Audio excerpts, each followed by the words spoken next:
आप सब लोगों को मेरा नमस्कार। आज का दिन भारत के इतिहास में एक तरह से भारतीय जनतंत्र के लिए काला दिन साबित हुआ। आज संसद के अंदर दिल्ली के लोगों को गुलाम बनाने वाला बिल पास कर दिया गया। यह बिल दिल्ली के लोगों को बेबस बना देता है, असहाय बनाता है, लाचार बनाता है, गुलाम बनाता है। जब हम आज़ाद नहीं हुए थे 1935 में, अंग्रेज़ों ने एक कानून बनाया था। उस कानून का नाम था गवर्नमेंट ऑफ इंडिया एक्ट। उस कानून में अंग्रेज़ों ने यह लिखा था कि भारत में चुनाव तो होंगे, लेकिन जो सरकार चुनी जाएगी उसको कोई काम करने की पावर नहीं होगी, काम करने की शक्तियां नहीं होंगी। जब हमारा देश आज़ाद हुआ तो हमने संविधान बनाया और संविधान में हमने लिखा कि चुनाव होंगे, लोग अपनी सरकार चुनेंगे और जो सरकार चुनेंगे उस सरकार को लोगों के लिए काम करने की सारी शक्तियां होंगी। आज आज़ादी के 75 साल के बाद प्रधानमंत्री मोदी जी ने दिल्ली के लोगों की आज़ादी छीन ली। उन्होंने 1935 वाला अंग्रेजों का कानून बनाया है कि दिल्ली के लोग, चुनाव तो होंगे दिल्ली में, दिल्ली के लोग अपनी सरकार तो चुनेंगे, लेकिन उस सरकार को काम करने की कोई भी शक्ति नहीं होगी। यह कानून आज हमारे देश की संसद ने पास किया है। दिल्ली के लोगों की वोट की अब कोई कीमत नहीं बची है। अब सरकार बनाई, उस सरकार की कोई शक्ति नहीं है। सुप्रीम कोर्ट ने एक आदेश दिया था, 11 मई को सुप्रीम कोर्ट ने आदेश दिया था। सुप्रीम कोर्ट ने क्या कहा? सुप्रीम कोर्ट ने कहा भारत एक जनतंत्र है।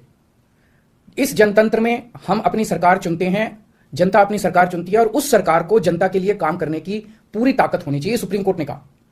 प्रधानमंत्री जी ने एक ही हफ्ते के, सुप्रीम कोर्ट का जैसे आदेश आया, एक हफ्ते के बाद उसको सुप्रीम कोर्ट के आदेश को पलट दिया और उसके खिलाफ एक अध्यादेश लेके आए।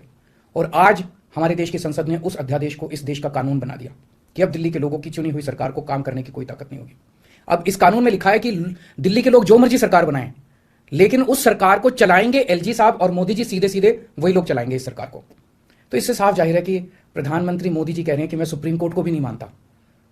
जिस देश के प्रधानमंत्री उस देश की सर्वोच्च अदालत को नहीं मानते, उस देश का क्या भविष्य हो सकता है? सीधे सीधे वो कह रहे हैं सुप्रीम कोर्ट जो मर्जी आदेश पास करे, अगर मुझे सुप्रीम कोर्ट का आदेश पसंद नहीं आया तो मैं उसके खिलाफ कानून बना के सुप्रीम कोर्ट के आदेश को पलट दूंगा। इतना अहंकार हो गया इन लोगों को। इन लोगों ने देखा कि दिल्ली में आम आदमी पार्टी को हराना बहुत मुश्किल है। पिछले 4 चुनाव सीधे सीधे 2013 में, 2015 में, 2020 में और उसके बाद एमसीडी का चुनाव, सीधे सीधे 4 चुनाव बीजेपी आम आदमी पार्टी से दिल्ली में हार गई। दिल्ली के अंदर 25 साल से ज्यादा हो गया अब बीजेपी की सरकार नहीं बनी है। 25 साल से इनको वनवास दिल्ली के लोगों ने दिया हुआ है। तो इनको लगा कि आम आदमी पार्टी को हराना मुश्किल है, तो इन्होंने चोर दरवाजे से, पीछे से चोर दरवाजे से इन्होंने दिल्ली की सत्ता को हथियाने की कोशिश की है। दिल्ली के लोगों ने एक बार आम आदमी पार्टी को 70 में से 67 सीट दी और 3 सीट बीजेपी को दी। दूसरी बार 70 में से 62 सीट दी और 8 सीट बीजेपी को दी। तो एक तरह से दिल्ली की जनता ने चिल्ला चिल्ला के बीजेपी को कहा है कि दिल्ली के अंदर दखलंदाजी मत करना। प्रधानमंत्री जी को साफ साफ शब्दों में दिल्ली के लोगों ने कहा, 7 सीट उनको नेशनल चुनाव में 7 सीट दी और दिल्ली के चुनाव में 3 सीट दी। तो मोदी जी को साफ साफ दिल्ली की जनता ने कहा कि दिल्ली के काम में दखलंदाजी मत करना, आप देश संभालो। लेकिन मोदी जी कहते हैं मैं जनता की बात नहीं मानता। इतना अहंकार हो गया, ना जनता को उनकी बात मानते, ना सुप्रीम कोर्ट की बात मानते। और आपको पता है इस कानून में क्या लिखा है, जो कानून आज पास किया है? इस कानून में लिखा है कि दिल्ली के ऊपर से नीचे A category, B category, C category, D category, जितने दिल्ली सरकार के कर्मचारी हैं, उन सारे कर्मचारियों को के बारे में सारी पॉलिसी केंद्र सरकार बनाएगी। उनकी ट्रांसफर पॉलिसी, कौन अधिकारी, कौन चपरासी क्या काम करेगा, ये देश के प्रधानमंत्री बैठ के दिल्ली सरकार का कौन सा चपरासी क्या काम करेगा, कौन सा चपरासी फाइल उठाएगा, कौन सा चपरासी चाय पिलाएगा, कौन सा चपरासी खाना, ये काम रहेगा प्रधानमंत्री जी को। इसके लिए प्रधानमंत्री बनाया था देश का कि आप दिल्ली के चपरासियों की ट्रांसफर पॉलिसी बनाओगे बैठ के प्रधानमंत्री बनके। आप केंद्र चलाओ ना, आप दिल्ली के अंदर क्यों दखलंदाजी कर रहे हो? आपको क्या लगता है ऐसा क्यों कर रहे हैं? वो ऐसा इसलिए कर रहे हैं क्योंकि पिछले 7-8 साल में बिना किसी पावर के भी हम लोगों ने जो काम किए हैं, हमने इतने शानदार स्कूल बनाए, इतने शानदार अस्पताल बनाए, 24 घंटे बिजली कर दी, बिजली फ्री कर दी, पानी घर घर पहुंचा रहे हैं, सड़कें बनाई, इतने सारे काम हम लोगों ने कर दिए। इनसे वो काम नहीं हो रहे। 30-30 साल से गुजरात के अंदर इनकी सरकार है, बेड़ा गर्क है गुजरात का। हरियाणा के अंदर इनकी सरकार बनी, हरियाणा में बेड़ा गर्क है इनका। मणिपुर के अंदर बीजेपी की सरकार है, मणिपुर को जला दिया इन लोगों ने। इसलिए केजरीवाल के साथ कंपटीशन नहीं कर सकते, काम में कंपटीशन नहीं कर सकते, हमारे जैसे काम नहीं कर सकते, आम आदमी पार्टी के जैसे काम नहीं कर सकते। इसलिए केजरीवाल को काम करने से रोको, किसी भी तरह से केजरीवाल को काम करने से रोको, बस ये इनका मकसद है।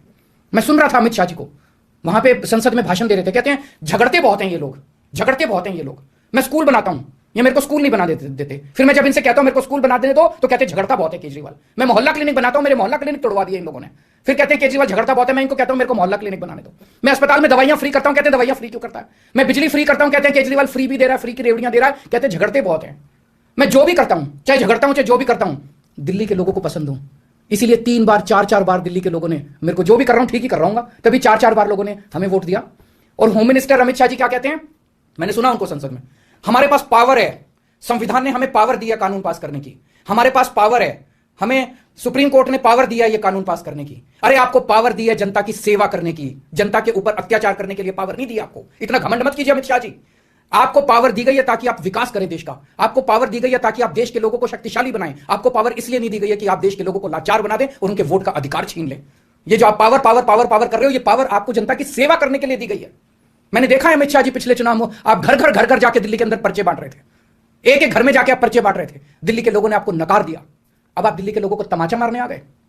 केजरीवाल से नफरत करते करते इस नफरत में इतने अंधे हो गए कि आपने दिल्ली के लोगों के ऊपर अत्याचार करना चालू कर दिया। और मैं प्रधानमंत्री जी को याद दिलाना चाहता हूं, 2014 के चुनाव में प्रधानमंत्री जी आप खुद आए थे दिल्ली, आपका भाषण उठा के देखिए, आपने दिल्ली की जनता को प्रॉमिस किया था कि मेरे को प्रधानमंत्री बना दो, मैं अब दिल्ली को पूर्ण राज्य बनाऊंगा। उसके पहले, हर चुनाव के पहले भारतीय जनता पार्टी ने आंदोलन किए हैं दिल्ली के अंदर दिल्ली को पूर्ण राज्य बनाने के लिए। और आज आप लोगों ने दिल्ली के लोगों की पीठ में छुरा घोंप दिया, अपनी वादे से मुकर गए। अगर आप ऐसे करोगे फिर प्रधानमंत्री पे कौन यकीन करेगा? आपने खुद बोला था 2014 में कि मैं फुल स्टेटहुड बनाऊंगा, फिर कौन जनता आपके ऊपर यकीन करेगी? 2015 में आपने मेरी शक्तियां छीनी दिल्ली सरकार की, जैसी हमारी सरकार बनी आपने हमारी शक्तियां छीन ली नोटिफिकेशन जारी करके।